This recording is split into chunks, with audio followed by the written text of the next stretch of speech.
Welcome to the Gyrl Podcast, the show where purpose meets inspiration. Each week, I sit down with incredible individuals who open up about their real life journeys, the wins, the setbacks, and the lessons in between. Whether you're navigating career moves, entrepreneurship, or personal growth, you're in the right place. I'm Kyra Mitchell-Lewis, your host, and I'm so glad you're here. Let's go up together. All right, happy Thursday, everyone. I hope you all are doing well. Hope you're having a fantastic week so far. All right, I'm back. So that means it's Thursday. We got a new episode. So let's dive into it. All right, I'm going to be joined by Chantal Landreville. I hope I did not butcher her name. But Chantal will be here to talk about how to manifest meaningful love. So if you are someone who is seeking love, I think you'll enjoy this episode. So let's go ahead and welcome her to the show. All right, let's welcome Chantal to the show. Welcome. Hi, I'm so excited to be here. It's been a long time coming. Yes. I feel like we're pen pals. Seriously. We've been trying to do this, but I always feel like the timing is right. So we are here today and we're going to have an amazing conversation because you are going to tell us all about manifesting meaningful love. And I'm really, really excited about it. But I want to have you start first by telling the audience listening or watching who you are and what you do. All right. And I love that you used manifesting. That's great. All right. So my name is Chantal. It's a French name for people that sometimes wonder. I am French from Montreal in Canada. Just so everybody knows, sometimes I tend to lose my English and I have a French word that wants to pop out of my mouth. So at least I'm giving you a heads up ahead of time. So I am an author of my book, Raise Your Love Signal, a guide to attracting and keeping the love of your life, because at the end of the day, it's all what we desire when we're looking for love. I am a certified love and relationship coach, really focusing on helping people not only find love, but learn how to be in relationships. And through my own personal journey, because I was a single girl for just a little under 18 years. That's a long time. And I realized when I met my now fiance, that's where everything kind of came crashing to me, where it's like, it's so hard for people to find their person. But it doesn't mean that you found your right person, that you're going to succeed in your relationship. And the only reason why we struggle in relationship is because these are not skills that are taught to us in school or through any program. We typically learn with the trials of tribulations and sometimes really, really hard ones. So I've decided and made my mission to really teach people a very, very different perspective around their idea of what love is and also being in relationship. Love that. I think that's great. That is so spot on. Well, let's start. Let's talk about first. You talk a lot about the importance of understanding the difference between wants and needs in a relationship. Why do you think so many people overlook this? And how can getting clear help people as they approach, trying to find love? Yes. So oftentimes, and it still happens to me every single day when I'm working with clients. They come to me, they're looking for love. And I ask them, one of the first questions I always ask, do you know what you want? And everybody says yes. And then I start questioning them. Okay, so tell me more. Tell me about it. And it's very, very superficial or more based on, well, I need him to be this tall. I want him to be funny. I want her to, be a good chef, be financially well off, love to travel. So it's very generalized. And it's a list that I would say that 99.9% of the population that is looking for love want as well. So I was like, get in line. And they don't necessarily make it about how they want to grow and evolve in a relationship. They're really making it about the partner. I want this. I want. And I want is very self-centered. And when we're looking to be in a relationship, it's not about me, it's about we. And I talk about this in the book where a relationship is basically a threesome. It's you, your partner, and the relationship. And the relationship has an entity of its own. So when we're looking to not only for love, but we want to be in a relationship, you always have to think like, how am I going to show up? How am I going to be able to communicate? How am I, what really matters for me to get from point A to point Z once the honeymoon phase has passed? So most people tend to just focus on what they're looking for as a partner perspective, but not how they can grow and evolve in a relationship. And that's when I decided to, one, explain the difference between wants and needs. Wants, I talked about it, it's very superficial, very me. Needs are more like your deal breakers, where they're like air, breath, water. You cannot live without. And I typically, when I work with clients, I say, do this list, wants and needs, side by side, from a partner perspective, from a relationship perspective, because they're very different. And you can often have wants and needs in the same column. But what this makes you do is have a bigger picture vision of what really matters. And I'll give you an example. One of the things that for me was identified as a deal breaker, which you're going to laugh, was to be with someone that knows how to dance. Because I'm a dancer. I love to dance. I had this vision that we do like salsa dancing together in the club room, and like you be the stars when we're at weddings, like all of this crazy stuff. And when I met my fiance, one of the first questions I asked, I'm like, do you dance? And he was like, you gotta know to have two left feet. And I was like, oh my God, please don't tell me this. It's not possible in my head. And I'm like, well, do you have rhythm? And he's like, what do you mean? I'm like, well, can you throw a little like shoulder roll or something? And he's just like, I got nothing. And I remember being so despaired. I was just like, oh my God, I can't be with this person.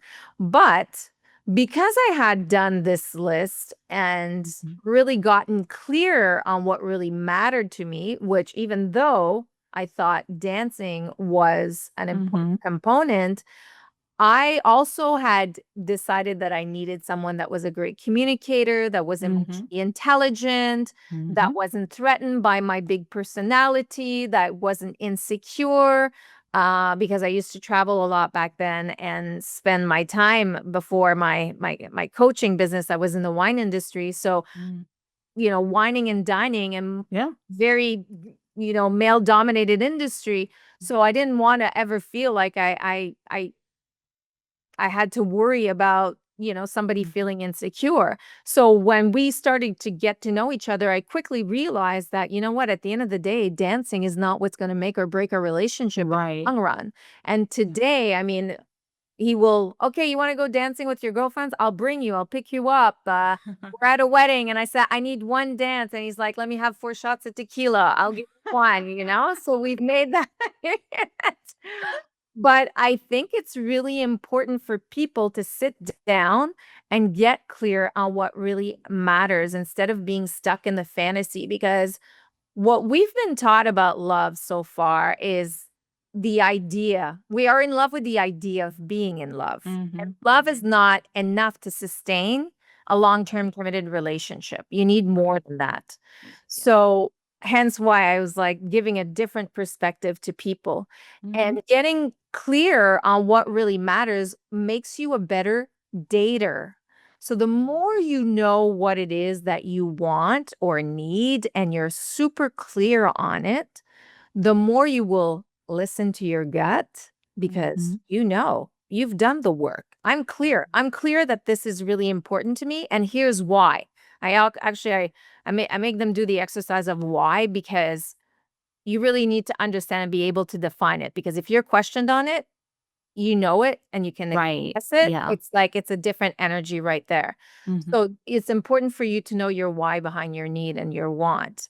And so when you're so solid in that vision, you don't compromise yourself. You listen to your gut and you're not afraid to voice your need, your want. And a lot of people, when they're dating, they're afraid, especially if they like someone.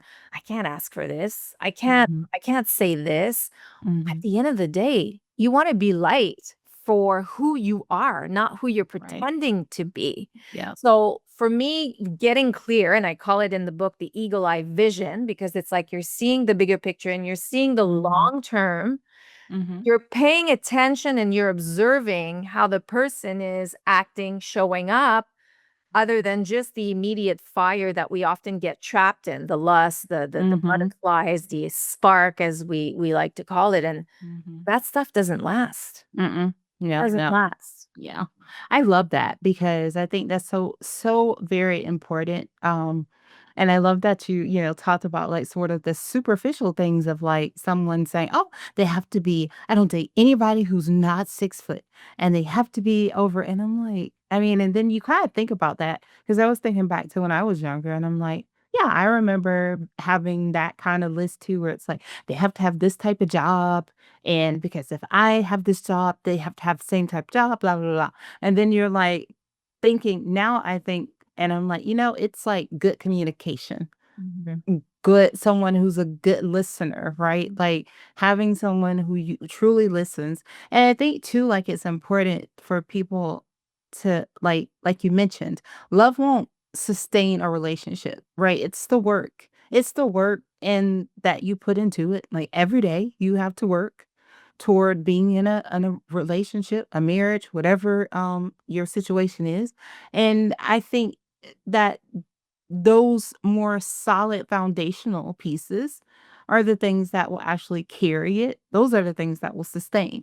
Now, I know you said when you talk to your clients and you start to guide them through this shift in thinking of like wants to needs, do you find that it's like hard? Do you have people that are just sometimes that it takes a little bit longer for them to let go of? Because, like you mentioned, everything we see about love. I mean, I know for me as a child and even as growing up, it was on TV, it was in movies.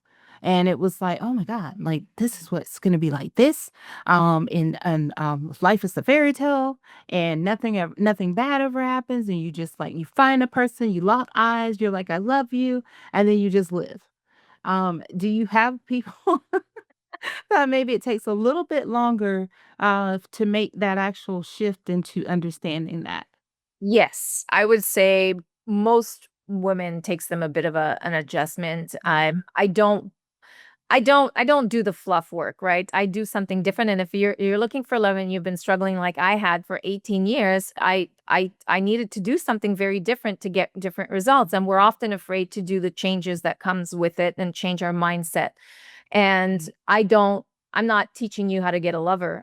If you want to be in a long-term, healthy, mhm, that you're treated like a queen relationship, you have to show up very differently. mhm, And that's what I always tell people. And yeah, what the vision of the relationship or partnership, I always say it's not as an exercise that you complete in 2 days or a couple weeks. It's an ongoing exercise, especially for women that are still dating. It mhm, gives you a tool to observe yourself. Oh, I thought this was important, but you know what? Actually, mhm, it's not. So it's really because dating, instead of looking always for the outcome, is where you get to practice your skills of what you've identified mhm, or that you need to make sure you don't repeat or right, continuously attract the same partners. So it doesn't have to be defined in such a short amount of time. So I right. always say, like, chill out No. and use it for play. So if you're dating, this is where, like, okay, let me go out and see. And you said that you thought a 6'2" person was really important, which, by the way, limits you to about, like, only Yeah. 18% of the population in the US that are like 6 foot and over. So you're so limited in like what you potentially Mhm, have. But you start paying attention to the little things that really matter in the long mhm, run. mhm, mhm, Because, beauty can come and go, money can come and go, mhm. sense of humor can come and go. Well, that one we love to make sure that it stays. But Exactly. so, but health can come and go. So what? is the foundation that matters to be able to experience peace, safety in relationship. And my definition of love today versus what it used to be, as we were all raised with those rom-com Disneyfied Mm-hmm. concept, has really changed because I realized the real love that I'm teaching is built on time. It's not Mm-hmm. something you develop from the beginning like this. Mm-hmm. It's Yeah. really built on time. And I never thought I'd experience the kind of love I'm experiencing. But the reason I am is because one, I feel so safe, like I've never had the chance to feel safe by a man before. I Mm-hmm. feel at peace, I feel accepted, I feel respected, I feel acknowledged, I feel listened to. A lot of things that most of us don't give ourselves permission to even think that matter in relationship. Mm-hmm. Mm-hmm. I love that. Because that is the core of, like, what people should be looking for. Like, Mhm. that is what you should be looking for is, I mean, you were spot on with all of them, but, like, that being listened to, being seen, being safe. I think people, like, just don't even realize, like, the safety of feeling like you're um, in a safe space Mhm. with your partner. And like and I love too that you said, like, it's like built, like it builds over time. Because yes, you're right. In the beginning, all that is just lust. I mean, you're just like, oh, just googly eyed over like a moment. And then the real work comes in after they don't do something that you wanted them to do, or they forget to pick something up that was really important to you. And then it becomes like, that's where it's like, so what are we going to do about this? Did we communicate effectively? Like, did I communicate my feelings of, like, why this is important to me? Or did you shut down? Or, did you just shut down and get mad and say, well, I don't want to be here anymore? So I think you're very right. I know that you work with women who are over 40. And what do you see as, like, pitfalls? Do you find sometimes when you work with women who may be more experienced in life that maybe they're still holding on to some of the wants versus the needs? Yes, I would say the one thing that I'm noticing that the average person out there has, or doesn't have, I should say, is self-awareness and hasn't really done the work of questioning themselves enough of why certain things don't work out, why they show up the way they do or not in relationship, why these patterns keep repeating. Mhm. So the key to succeeding in relationship, number one, is self-awareness. You need to know yourself, hence why get clear on your needs. Everything comes full circle on how Mhm. I kind of like they're key elements in the circle. But the more you understand yourself and why you get triggered, why you get reactive, why this Mhm. thing is important to you, why you want this, right? Then you can voice it, communicate it, it shows up differently. And you also can learn from it. Most people don't question themselves and saying, if they've been through a breakup, a divorce, it's like, oh, he didn't do this, he didn't do that. Mhm. Like, Mhm. well, we both have roles in it. And where did I go wrong? Or what do I need to take ownership for? And how can I grow, learn from it to make sure I don't repeat it? So I would say that's the number one thing I see. The second thing is I see that most women, a lot of the women that I work with are like who I was, right? Type A, control freak. Mhm. Successful in every area of my life except with my heart. And we're looking for love. We want love. And however, they have this like brick wall around their heart. So they're not ready to take a chance or Mhm. they don't want to get hurt. So you can't call in what you Right. desire and want if your heart is still shut down.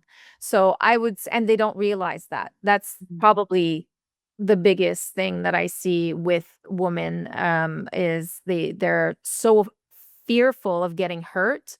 They Mhm. want love, but they're not open-hearted. So there's a misalignment in their energetic Mhm. field. Mhm. So that's why things aren't happening, or you keep attracting certain partners that won't commit in any shape or form. Mm, mm. Yeah, I think that was another area I want to touch on was like you said, attracting sort of those same partners over and over again. But I think like you just so eloquently like described is that it starts with you and you taking that inventory of yourself and you being aware of, well, I keep going down the same road. I keep taking the same road and thinking that I'm going to get to the destination I want to, but you're not going to get there. You just keep ending up in the same spot because you keep doing the same thing. Yes. And until we look at ourselves and we make some shifts and we become aware, you will only attract like what's living in you and what you're putting out there for the world to see. Yes. Yeah. And I'll share 2 stories, if I may, Yeah. in regards to that. Number 1 is that, when I had decided to do things very differently in 2019, no, 2018, sorry. And, um, after doing so much work and really, I was just like, "Okay, I can't do much more work than I I am, like, what am I still Mhm. doing?" And I tended to attract emotionally unavailable men, married men, younger boys, but it was my subconscious way of protecting myself.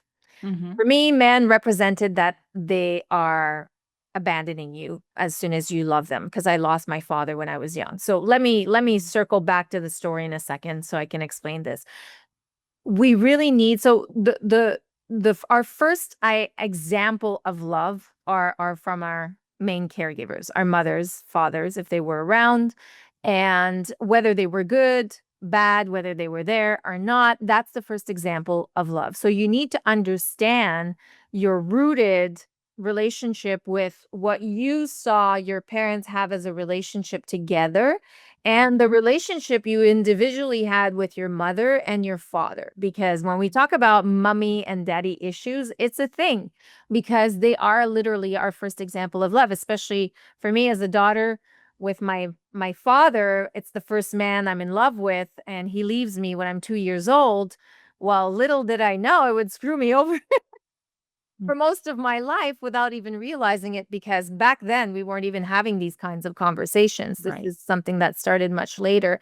Today we're having a lot more awareness Mhm. around it, but I needed to understand why I was so desperate to have the love of a man. Like, when I Mm. say desperation, it was not for the right reasons. I would do Mhm. anything, like, pick me, pick me, pick me. I just remember Mm. feeling that way, and Mhm. just saying that out loud. I always like, "Oh my god," it was such an awful feeling of, not feeling worthy enough or deserving Mhm. enough. And, to circle back to the story, in December to 2018, I go out after being away in Europe all summer, and I had decided I was going to meet the man of my dreams that summer, because there was no way in hell he was in North Mhm. America. And I did meet him. I met someone there, and from the beginning, I ignored every single red flag, because I got caught up in the fantasy. I got caught up in the Disney movie. He was a winemaker, I'm gonna live on a farm. I wanted to move to Europe, so I was going to be saved. And I take Mhm. the time to say this story because I was studying this stuff. I was reading this stuff. I was reaching this stuff. This was my MO. And here I am. I got caught in it, and my heart got shattered and broken like it hadn't been in such a long time. So I was just about to give up. And one night, my friend calls me and he's like, "Okay, I'm inviting you to this restaurant opening. Enough is enough." Like, I had been crying in bed for 2 weeks, feeling sorry for myself. And I said, "Okay." And I remember getting in the Uber saying, "I'm going to talk to every single guy that has a great conversation." Because that at this point was like, I needed someone that just had something interesting to say. I didn't want to do small talk. I was like, I need to have a great conversation. And because I think I wanted certain things, so I'll do the triangle of love thing because women often think they know what they want, but what they attract and what's actually right for you are 3 different things, and we tend to spend our time right here. So I thought I wanted a certain type. I was always attracted to rugged things. There's certain cultures I didn't want to date. And that night, I remember talking to 3 men that were cultures I didn't want to date. And I had 3 amazing conversations, including one with a man that I always said, I don't want to date that kind of culture. And we ended up having a bit of an affair together, and we really connected from a emotional, conversational perspective. Like, it was really intense, deep life philosophy conversation. By our 3rd date, I realized he was married and he hadn't said anything to me. Yeah. And I was so upset. I was just like, how is this happening to me again? I don't understand. I'm doing all the work. I should know. Why am I doing wrong? And he told me at one point, he's like, Chantal, I'm getting to know you. He goes, you're a very smart woman, evolved, and all the, blah, blah, blah, blah. And he says, you really need to start fishing at the top of the ocean. And I was like, what are you talking about? Like, no, sorry. He's like, you have to stop fishing at the bottom of the sea. And I said, what do you mean? He goes, well, what's at the bottom of the sea? And I said, well, everything I love, shrimp. And he's like, you're also eating all the shit from the fish. Ah. Mhm. And he's like, you need to start swimming up here. It's like you're still swimming down here. So my aha moment was that even though my vision was clear and I knew what I needed, I was still compromising myself because I wasn't feeling worthy of receiving what I was calling in. Mhm. And that's when I said, okay, well, that also this needs to end immediately, because if I'm staying here, I'm compromising myself. I'm accepting being number 2. So thank you, but goodbye. And from that moment on, I remember getting in the cab. I was like, I can't believe I just left. Oh my God. But it was the most beautiful lesson I was given. And he needed to give that to me because 4 months later, that's when I met my fiance. So my frame of mind completely switched. So I really needed to sit in my worth because I was misaligned. Yeah.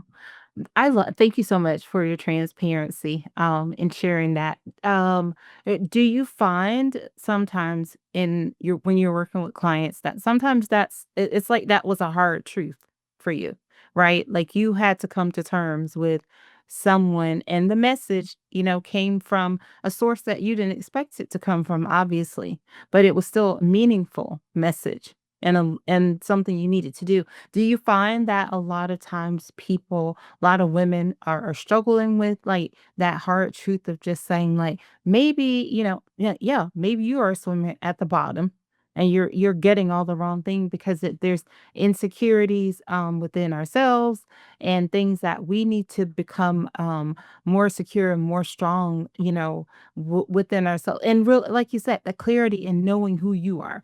So it's like knowing who you are and what you truly bring to the table. Because a lot of times the people think it's bringing to the table that, oh, I've got a great job, I look good, or I'm gonna make a good partner, a good mom, whatever, da da da, those things. But really and truly, to me, I look at things like you said, the conversations. It's like, how do you communicate? What are you gonna do when times get rough? How are you gonna get beyond that? Like, and even for yourself, like it's like, what am I going to do? How am I going to handle that? Right. And it's just, do people just think like, because sometimes we can get in our own ways and we just think like we know all, because especially even when we have done the work, right? We've done the work. So therefore it's like, yeah, I've done the work. So I know more than everybody else. But it's like you said, it's still like you're still learning. You have to be curious, right? Your entire life. You said the perfect word. You have to stay curious. You have to stay curious. And as soon as you hear the word I know, that's where you have to pay attention. because I know it's like coming from the ego side and it's like, yeah, I know, I know. And listen, I teach this stuff. I'm 6 years in my relationship. Trust me, I fall off the boat every single day. Like I need to bring myself back. The fact that I have a lot of self-awareness and I can Mhm. catch myself, I can work through things much quicker, but Mm. I still need to always bring myself back in our relationship. Like we were just on vacation together and we had a conversation where, you know what, we've been falling a little off track with our date nights and creating like getting out of routine because it was winter. So we cozied up too much. We're just so there's this routine that starts settling in that causes boredom. That's dangerous. It's like ding, ding, ding, ding. Okay, we got to get back on track, right? So it's an ongoing journey, and that's why you wanna make sure you pick someone that can grow and evolve and continuously want to get curious and learn with you because, that's what a relationship is, and, there'll always be a different, uh, race, run. Yeah, there's always one partner that's a little bit quicker than the other, but you Yeah. wanna make sure that at least your partner is following you behind. And that's why I say you really, really have to think long term. How do you want to be taken care of? How do you want someone to show up for you when you'll be sick? If you guys are having financial issues, like what's the conversation that you want to have? And that's where I would say n nobody really takes the time to have those thought process, especially when we're talking about being in a relationship in our 40s, 50s, and 60s, and it's a different story if you're in your 20s. You have all the time in front of you. Go ahead, be crazy, try, experience, right? But when you're dating over 40 and want something serious, or if you're in your 30s and you're looking to find a husband to have a good, build a family and stuff, you Mhm. have to think long term around these things. Mhm. But I actually really love this,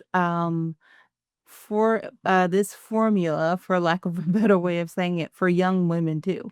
Mhm. Because for just younger people, I get it. Yep, you're young, you've got time, but there is something just so amazing about having this foundation when you are in your 20s so you can be intentional about the partners that you pick. And so, because I think back, I got married in my late 20s, and I remember like sort of growing up together. Right. And it was not easy. It was very tough. It was Sometimes I was just like, "Wait, is this what I signed up to do?"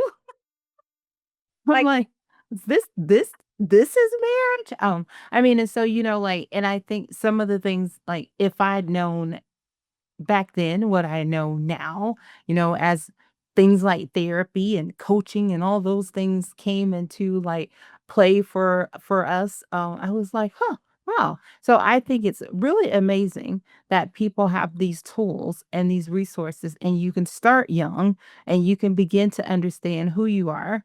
And you can help yourself so that you're able to walk into a partnership. I even love that you call it like being in a partnership, because it is. I mean, like, there's nothing wrong or ugly about that. It is. It's a partnership, and everybody has to be 100% in it in order for you to win it.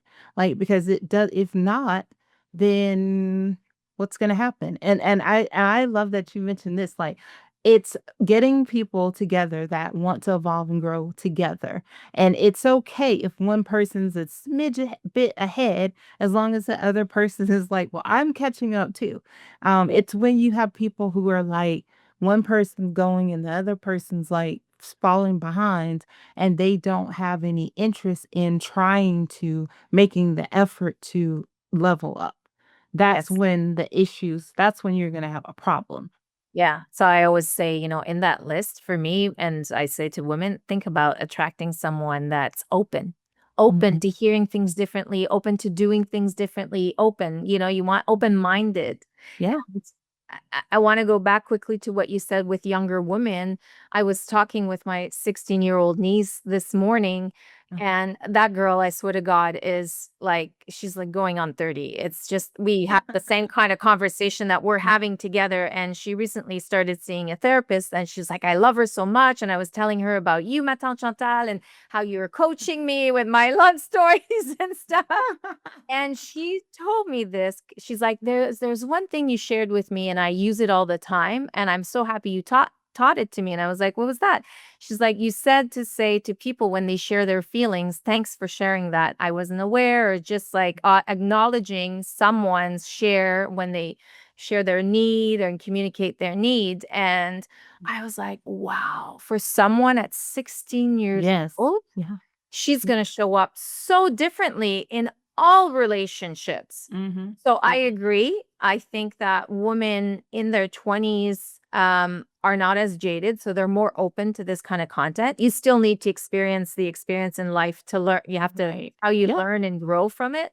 Yeah. But I would also say that you might be in a situation for 3 months instead of a year or 2 by Right. the awareness. And the Mm-hmm. second thing that I've noticed in the 20s and 30s that's a massive problem with women is insecurity. They Mhm. don't know themselves. They're Mhm. looking for outside validation, especially with Yes. social media. It's crazy. Like, I'm just so most men, because I've met great young men, and they're like looking to date older women. And I was like, why?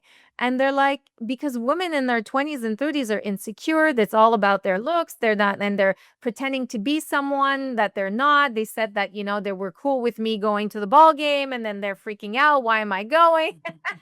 So, hence the power of developing your self-awareness and getting to know why you want what you want and need, and being able to sit and trust what that is so you can voice it and not feel, can I say this because I really want to be liked by this guy, Mm-hmm. right? Mm-hmm. Where we compromise ourselves and our needs, and we pretend to be someone we're not. We wear these masks. Mm-hmm. So yes. So the Yeah. more we can do this kind of work younger, and I say my work is ideally to teach people to learn how to be in a relationship before they get into relationship, Mm-hmm. because we haven't been taught. Like, even when I meet people that are like starting a new relationship or a year or Mhm. 2 in, they're like, "No, we're fine, we're fine." I said, "No, you're not. This is actually where you should get the help and the support, Mm-hmm. not when shit hits the fan, which is people wait to go get therapy and help. This is Mm-hmm. where build a toolbox together, go and do, and it's a great activity as a couple Mm-hmm. to grow, Yes. evolve, and communicate together. It's such a Yes. great way to develop intimacy together because it's not a given to everybody. Mm-hmm. So, I love that. And yeah, I think that that is awesome. And I just am glad that we have this space in this community for people who may be younger who are listening, that can receive this information. And I love that your niece is like 16 and she's already showing up in the world in the way that she is. uh, Because you're right, she's going to have so much impact in the relationships in her lives with whomever. I mean, I think that, I mean, I know we're talking about love and, from a partner standpoint, but it's just in just general, like how you show up, like these tips and tools that Chantal is giving us today, like they help you in every aspect of how you show up for yourself, how you show up with other people, how you communicate with people, and just, leaving that space, because you're right. Like when saying that, thanking someone for like sharing, that's so important because a lot of people didn't grow. Because sometimes you have to like go back and you have to give that grace to people to understand that like maybe they didn't grow up like how you grew up, and maybe they didn't have like open conversations, or they didn't feel open to like say how they felt. And then when they and maybe it is like it was a really scary moment for them to be able to come to you and say, well, this made me feel this way.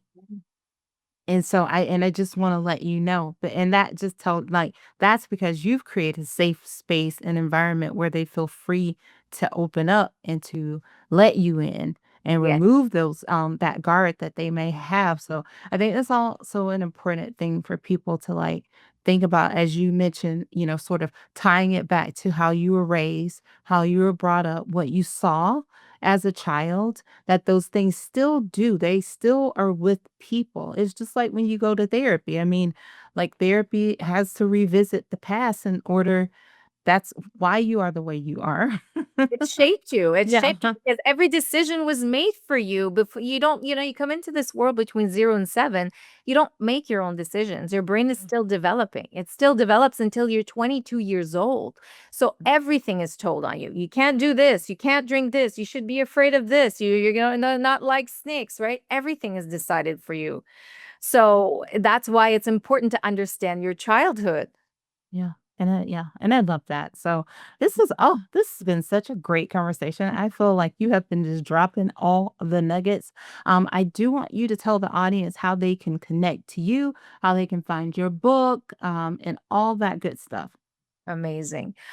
So my book, Raise Your Love Signal, it'll save you a year of therapy. It's literally 20 years of everything, the best of I learned because I was a, junkie of self-development, over consuming, not necessarily applying. So trust me when I say apply, apply, apply. But the best of everything I've learned and that I actually applied and that I saw the results with. So it's no matter where you are in your journey to love, whether you're looking for love, whether you're already in relationship, there's something for you in the book because I talk about the fundamentals that you need to be in a long-term relationship. I talk a lot about the whole self-love thing, how you really need to feed your own soul first before you're able to receive the kind of love that you're looking for.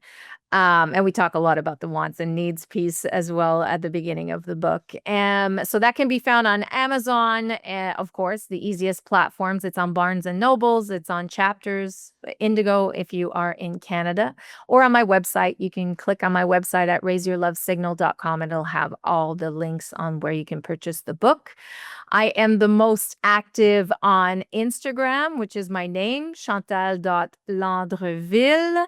And I have a YouTube channel that I recently started, so feel free to go subscribe there. I'm also on TikTok, a little bit here and there, but Instagram is probably the platform that I'm the most active on. Awesome. Well, we'll make sure we drop all those links in the show notes. All right. So now we're going to transition three things with Chantal. I'm going to ask you three questions that just helps our audience get to know you a little bit better. So the first one is a two-part. How do you start and end your day?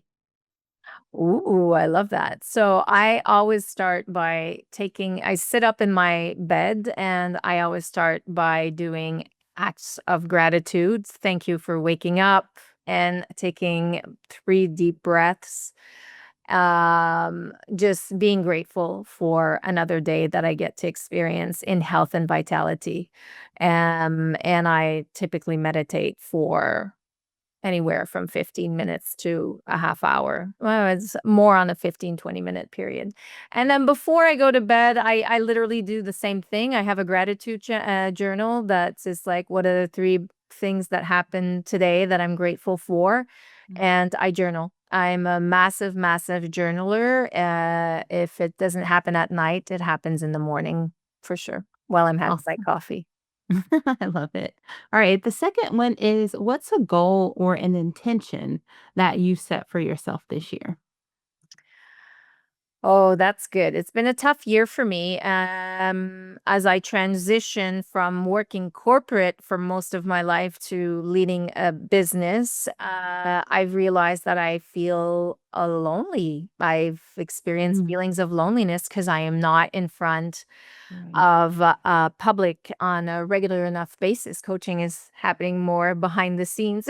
Mhm. So one goal has been to get out more, network a lot more, and Mhm. find a way to refine myself because I feel that a lot of my inner fire has been dimmed down just because I'm not my superpower is being in front of people and connecting people. So I need to make time and figure out how to reconnect that superpower. That's my goal this year. Mhm. I love that. Thank you for sharing that.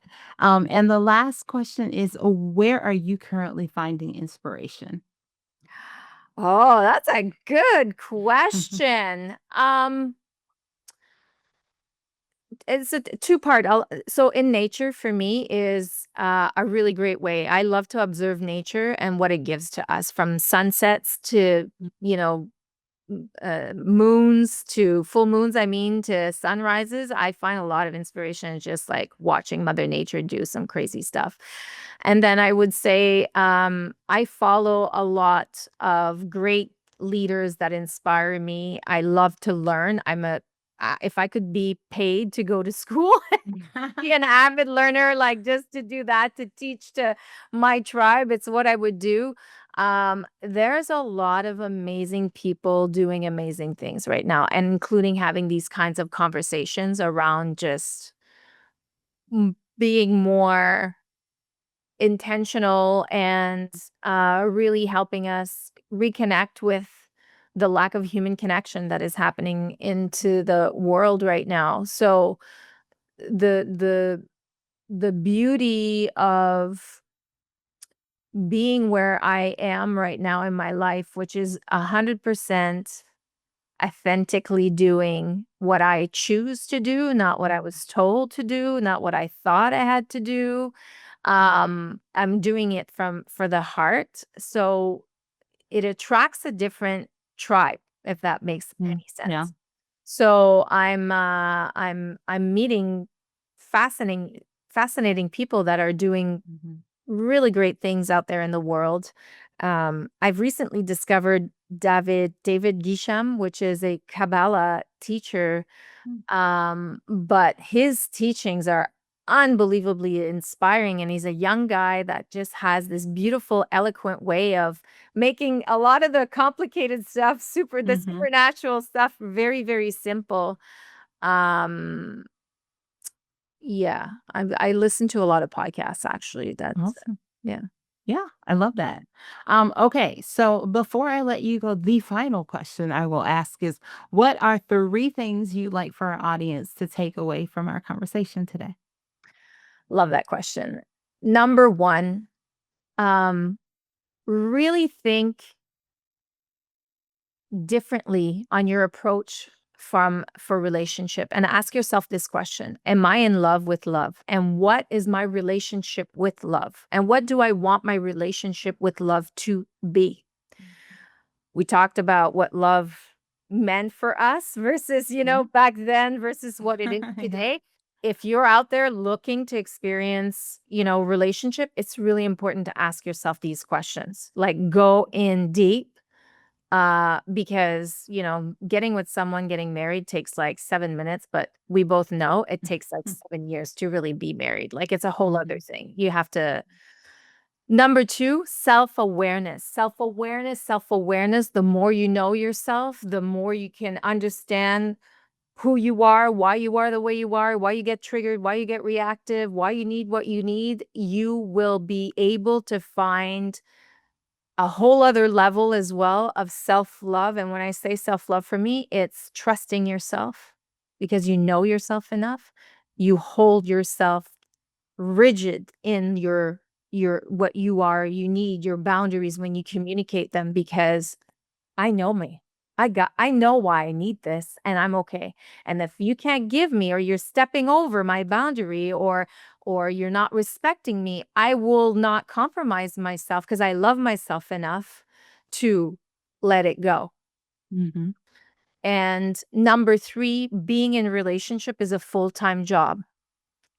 Yes. Stop thinking that it's all love and romance. Like, it isn't. It's a full-time job, and you need to show up on a daily basis, because most people get in relationship, think they have their person, and then they just get lazy, and then they start blaming the other one. They start getting resentful, and it's like, no. So do weekly check-ins. I call this connection time. They're not date nights.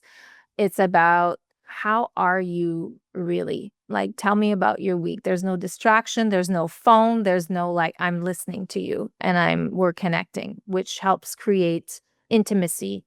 And intimacy builds solid relationships, like solid. Awesome. Oh, I love that. That was fantastic. Amazing. Yay. Yes. Well, you can always come back and visit in the future. I I'm have happy to come anytime. Don't make me wait another 6 months. I really appreciate your patience, and I'm so glad that you were here with the community today. I'm happy. I hope it helps people, and feel free to anybody send me a message if you have any questions. I'm here. I'm here for it. Awesome. All right, stay tuned, everyone. All right. Well, let's thank Chantal again for coming to the show today. Lots of great nuggets, lots of great information about manifesting, the right love in your life.